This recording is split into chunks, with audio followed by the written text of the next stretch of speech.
پھر اللہ تعالیٰ نے تشبیہ دی ہے نساؤکم حرث لکم فاتوا حرثکم انا شئتم وقدموا لانفسکم، تمہاری بیوی تمہاری کھیتی ہے۔ کیا تشبیہ ہے خوبصورت دوسری، وہاں لباس یہاں کھیتی۔ میرا زمیندار گھرانے سے تعلق، لہذا بچپن سے کھیتی کو ہوتا بھی دیکھ رہے ہیں اور کیسے اس پہ جان لگتی وہ بھی دیکھ رہے ہیں۔ میں نے فزیکلی زندگی میں 4 مہینے زمیندارہ کروایا تھا 1984، یعنی پورے پروسیس سے گزرا، جیسے ایک مزدور کرتا ہے ایسے اپنے مزدوروں کے ساتھ مل کر۔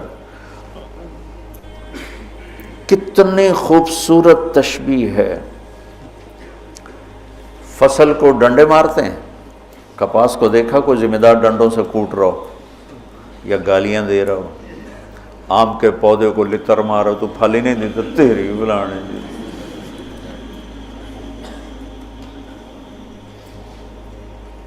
کنو پہ پھل نہیں لگا تو ڈنڈا اٹھا کے چلا رہا ہو۔ فصل کو کتنے پیار سے پروان چڑھاتے،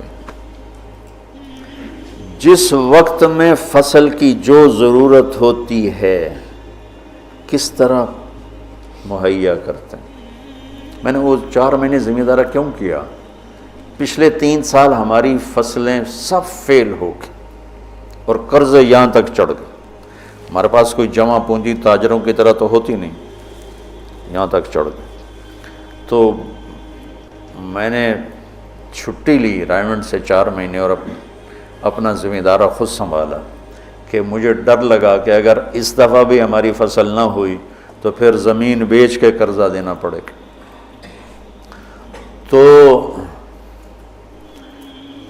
3 سال کے پیچھے قرضے چڑھے ہوئے، تو میرے پاس تو پیسہ ہی نہیں تھا کہ میں کھاد کیسے لوں، سپرے کیسے لوں، ڈیزل کیسے لوں۔ لیکن جس وقت کپاس کہتی پانی چاہیے، میری جیب میں پیسہ نہیں، میں بھاگ رہا ہوں، کہیں سے ادھار پکڑ رہا ہوں، کہیں سے کوئی پلاٹ بیچ رہا ہوں، کوئی درخت بیچ رہا ہوں اور اس کو پانی پلانے کے لیے انتظام کر رہا ہوں۔ وہ کہتے مجھے کھاد چاہیے، تو میں بلاتا فوری طور پہ، اٹالی بیچنی ہے بھائی۔ ٹلی کا درخت ہوتا ہے نا، ککر بہت زیادہ تھے، میرے والد صاحب کو درختوں کا بڑا شوق تھا، تو بے شمار کھڑے تھے، تو 1-2 بیچے، چلو بھائی کھاد لے آؤ،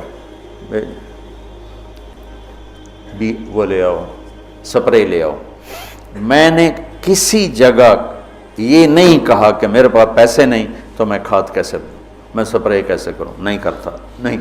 جو میری کپاس نے مانگا میں اس کو دیتا رہا، میں اس کو دیتا رہا، میں اس کو دیتا رہا۔ اور اوپر کھڑے ہو روزہ جون میں 15 ایکڑ میں ٹریکٹر کے ساتھ بھاگتا تھا روزہ رکھ کے۔ اب تو سردرد نے مجھے گرا کے رکھ دیا۔ 15 ایکڑ جون میں ٹریکٹر کے پیچھے بھاگ رہا ہوتا تھا، وہ گوڈی کر رہا ہے تو کہیں کوئی پودا نہ اکھڑ جائے، وہ بیج گرا رہا ہے تو کہیں کوئی بیج وہ کہیں پھنس نہ جائے اور وہ زمین خالی رہ جائے۔ جتنی ایک کھیتی کی محنت ہے، اس کا 100واں حصہ بیوی کے ساتھ اخلاق بنا لو تو آپ کی فصل برابر ہو جائے۔ نساؤکم حرث لکم، اگر درخت نے پھل نہیں دیا تو میں کٹواتا نہیں ہوں، میں اس کا علاج کرتا ہوں، میں اس کا مرض ڈھونڈتا ہوں۔ پچھلی سال ایک آم کا پودا پھل نہیں دے رہا تھا، تو مجھے تو اب اتنی سمجھ نہیں، تو میں نے اپنے دوست کو بلایا، میں نے کہا یار ذرا اس کو دیکھو، اس کو کیا مسئلہ ہے، یہ پھل نہیں دے رہا ہے۔ تو اس نے اس کا علاج بتایا کہ اس کا یہ کریں، یہ کریں، یہ کریں۔ تو پھل نہیں دیتی تو میں پریشان ہوتا ہوں اور میں اس کی خدمت کرتا ہوں، خدمت بڑھاتا ہوں۔ اب اس کو آپ رشتوں پہ اس رشتے پر فٹ کرتے جاؤ کہ بھائی تمہاری بیوی بہت بدتمیز ہے، تو سمجھو درخت ہے پھل کوئی نہیں۔ تو اب وہ پانی مانگے تم پانی دو، وہ محبت مانگے تم محبت دو، وہ روٹی مانگے تم روٹی دو، وہ لباس مانگے تم لباس دو۔ چونکہ محبت ایک اتنا بڑا جادو ہے کہ ساری دنیا کے جادوؤں کا توڑ موجود ہے، محبت کے جادو کا توڑ کوئی نہیں۔ بادن ہوا کا صبرت ام لم تصبرا وبکا کا علم یجر دمع کا اوجرا امر الفؤاد لسانہ وجفونہ فکتمنہ وکفا بجسم کا مخبرا۔ محبت کا جادو سر چڑھ کے بولتا ہے۔ پھر کوئی کھیتی ایسی نہیں جس میں گندی جھاڑیاں نہ پیدا ہوتی، دنیا بھر میں پھر کے دیکھ لیا ہے، بڑے بڑے فارم دیکھ لی، کوئی کھیتی ایسی نہیں ہے جس میں گندی جھاڑی نہ پیدا ہوتی ہو، کوئی خاوند بیوی کا رشتہ ایسا نہیں ہے جس میں اونچ نیچ نہ ہوتی ہو۔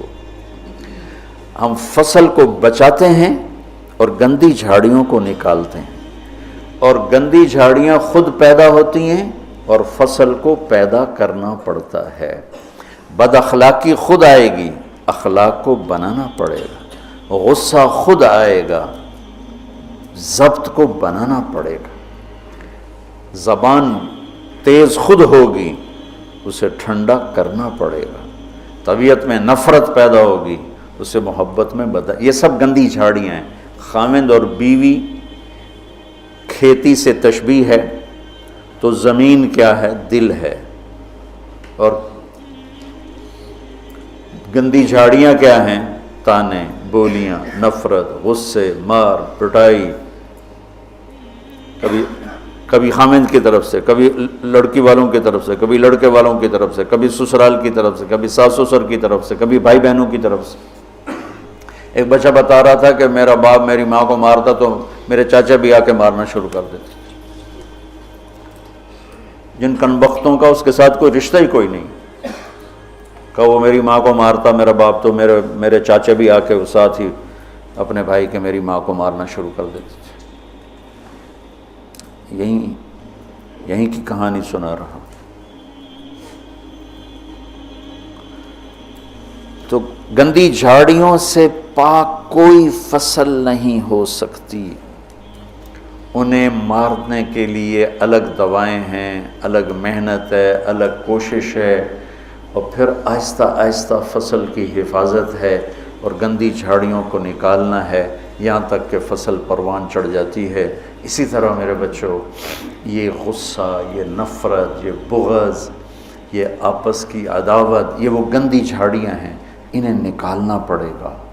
یہ زمین سے ہم بنے ہیں، ہمارے اندر گندگی خود جنم لیتی ہے، صفائی کو لانا پڑتا ہے، برائی خود جنم لیتی ہے، نیکی کو لانا پڑتا ہے۔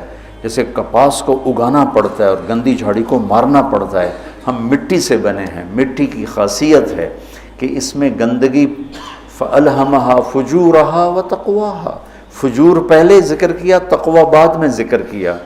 میں اس سے یہ استنباط کرتا ہوں کہ ہمارے اندر برائی خود آئے گی، نیکی کو لانا پڑے گا، جھوٹ بولنا خود آئے گا، سچائی کو لانا پڑے گا، بخل خود آئے گا، سخاوت کو لانا پڑے گا، حرص و حوث خود آئے گا، ایثار کو لانا پڑے گا، نفرت خود آئے گی، محبت کو لانا پڑے گا، انتقام خود اٹھے گا، معاف کرنے کو لانا پڑے گا۔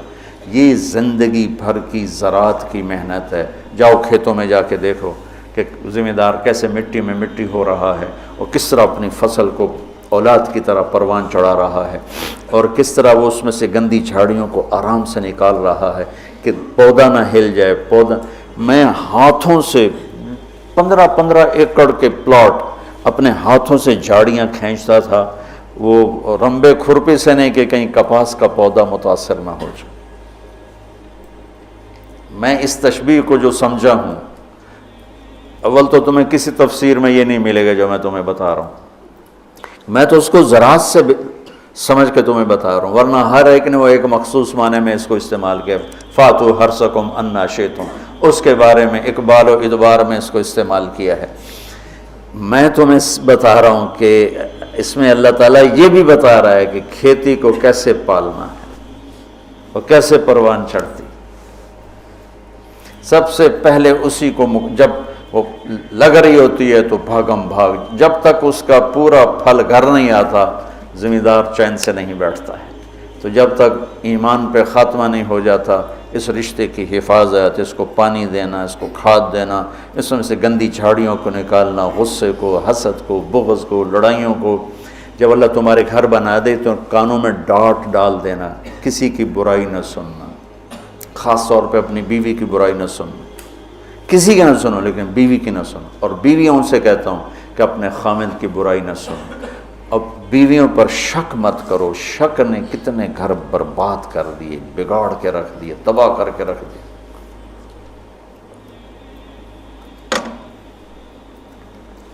اعتماد کرو۔ نکاح کا ایک مطلب ہے عورت پر مرد کا اعتماد کرنا۔ اب یہ موبائل کا زمانہ ہے، بیویاں خامدوں کو موبائل ڈھونڈ رہی ہوتی ہیں اور خامد بیویوں کو موبائل ڈھونڈ رہے ہوتے ہیں کہ کتنے میسج کیتا، کتوں میسج آیا۔ یہ ایسی بدتمیزی، بد اخلاقی، یہ زندگی کے ماتھے پر بہت گندا بدنما داغ ہے۔ میں قربان جاؤں اپنے نبی کی سن، جو حضرت عائشہ پہ تہمت لگی کوئی ایسے نہیں لگی، بہت بڑی حکمتیں تھی پیچھے، اور سارا ماحول متاثر ہو چکا ہے، وحی بند ہے، اور میرے نبی کہہ رہے ہیں عائشہ کوئی غلطی ہوئی ہے تو توبہ کرو، اللہ معاف کر دے گا۔ ذرا اپنے آپ کو یہاں خود اپنے آپ کو بٹھا کے سوچو۔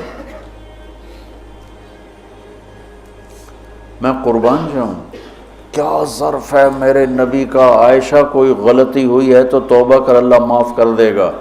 یہ نہیں کہ غلطی بتا میں تمہیں ابھی طلاق دیتا ہوں، ابھی تیرا سر اتارتا ہوں۔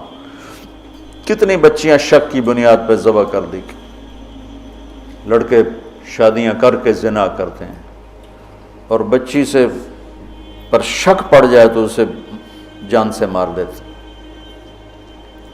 لڑکا گناہ کرے، لڑکی کرے، دونوں ہی بشر ہیں، دونوں ہی انسان ہیں، اس سے بھی خطا ہو سکتی، اس سے بھی ہو سکتی۔ بیٹی سے خطا ہو جائے تو غیرت پہ زد پڑ گئی لہذا اسے ذبح کر دو، اور بیٹا شادیاں کر کے بھی منہ کالے کرتا رہے تو کوئی نہیں جی چھوڑ چکر۔ یہ میرے ماحول کے آگ ہے جو بھڑک رہی ہے، کسی سے بھی خطا ہو سکتی، بشر ہے، یہ بھی بشر ہے، یہ بھی بشر۔ اور میرے نبی، میں قربان جاؤں، واہ یا رسول اللہ، واہ یا رسول اللہ، واہ یا رسول اللہ۔ عائشہ اگر کوئی کمی ہوئی ہے تو توبہ کر لے، اللہ معاف کر دے گا۔ اللہ اکبر، سوچو تو صحیح، اس سے زیادہ کوئی عورت کو کون عزت دے گا؟ کہ آپ نے ان کو ایک بشر سمجھ کے کہا، ہوئی ہے کوئی کمی تو توبہ کر، اللہ معاف کر دے، نہیں ہوئی تو اللہ تیری شان میں کچھ نہ کچھ ضرور تیری صفائی دے گا۔ اسی وقت پھر اللہ نے جبریل کو اتارا۔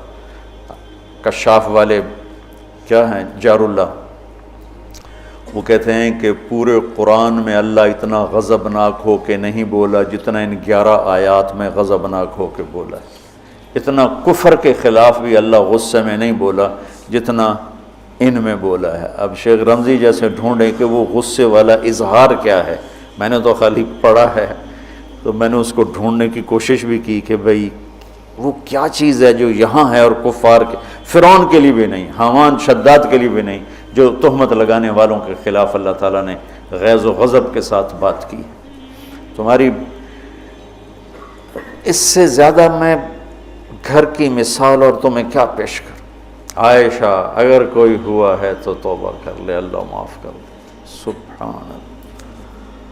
پھر اللہ نے اسی وقت آیت کو اتار دی، تو آپ نے ماتھا پہ پسینہ تھا، مسکرایا، عائشہ مبارک ہو، اللہ نے تجھے بری و ذمہ قرار دے دی۔ ام رومان کہنے لگی اٹھو، اللہ کے رسول کا شکر ادا کرو گا؟ نہیں، اس کا شکر ادا کریں گی جو میری گواہی دینے آیا، جو میری گواہی دینے آیا۔ تو یہ گھر کی زندگی کے وہ مسائل ہیں بچوں جس میں پوری امت اس وقت مبتلا ہے، خاص طور پر میرا ملک بر صغیر۔ میں چاہتا ہوں تم سیرت مبارکہ سے اثر لو، اللہ کے واسطے قرآن سے جڑو، سیرت سے جڑو۔ میرے نبی نے کیا کیا؟ ہم صرف بزرگوں پہ اٹک جاتے ہیں، اکابر پہ اٹک جاتے ہیں، آگے نہیں جاتے ہیں۔ ہمارے اکابر ہمارا سرمایہ ہیں، ہمارے لیے عالم الہدا ہیں، روشنی کے مینار ہیں، ان سے استفادہ کے بغیر ہم جاہل ہیں، لیکن وہ بھی ہماری طرح انسان ہیں۔ نمونہ بننے کے لیے صرف میرے نبی کی ذات ہے، صرف میرے نبی کی ذات ہے، صرف میرے نبی کی ذات۔ سیرت سے جوڑو، قرآن سے جوڑو۔ پہلا نمبر قرآن ہے، دوسرا نمبر حدیث ہے، تیسرا نمبر فقہ ہے۔ ہم نے الٹا کر دیا، پہلے نمبر پہ فقہ کو لے گئے، دوسرے نمبر پر حدیث بھی فقہی انداز میں، اور قرآن تو جلالین پڑھ کے چھٹی ہوگی، چلو۔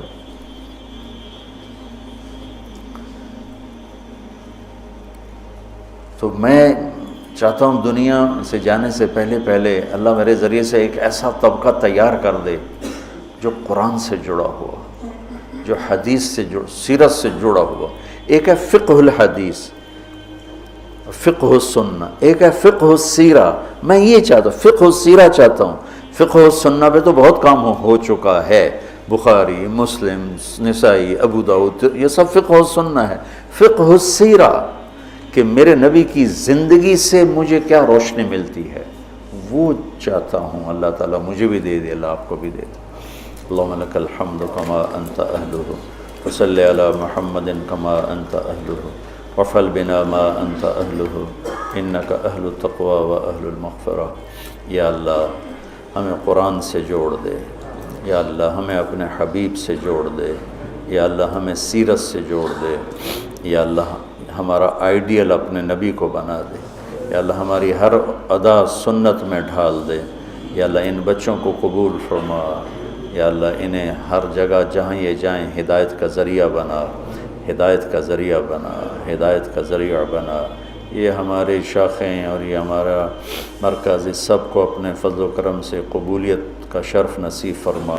جتنے دوست شریک مجلس ہیں یا سن رہے ہیں اور ہاتھ اٹھائے ہوئے ہیں، یا اللہ سب سے راضی ہو جا، سب کی دنیا بھی بنا دے، سب کی آخرت بھی بنا دے۔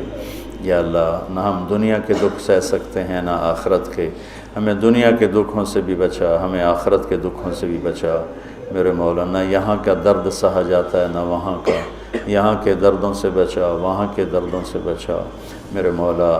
ہماری زندگی کا سب سے بہترین حصہ آخری بنا دے، ہمارے اعمال کا سب سے بہترین عمل آخری عمل بنا دے، اور جس دن تیری ملاقات ہو وہ دن ہماری زندگی کا سب سے خوبصورت دن بنا دے۔ یا اللہ تو ہمیں دیکھ کے خوش ہو جائے، ہم تجھے دیکھ کے خوش ہو جائیں۔ یا اللہ تو پوری امت پر آئے ہوئے مصیبتوں کے بادل ہٹا دے۔ یا اللہ پوری دنیا کے فرعونہ کو زیر و زبر فرما دے، پوری دنیا کے شداد، حامان، قارون کو عبرت کا نشان بنا دے، اور پوری دنیا کے انسانوں کے لیے یا اللہ اسلام کا دروازہ کھول دے۔ یا اللہ ہمارے ملک کی حفاظت فرما، اسے فتنوں سے بچا، اندر باہر کے دشمنوں سے حفاظت فرما۔ یا اللہ تو ہماری بھی حفاظت فرما، ہماری نسلوں کی بھی حفاظت فرما۔ یا اللہ ہم سب سے راضی ہو جا، آمین۔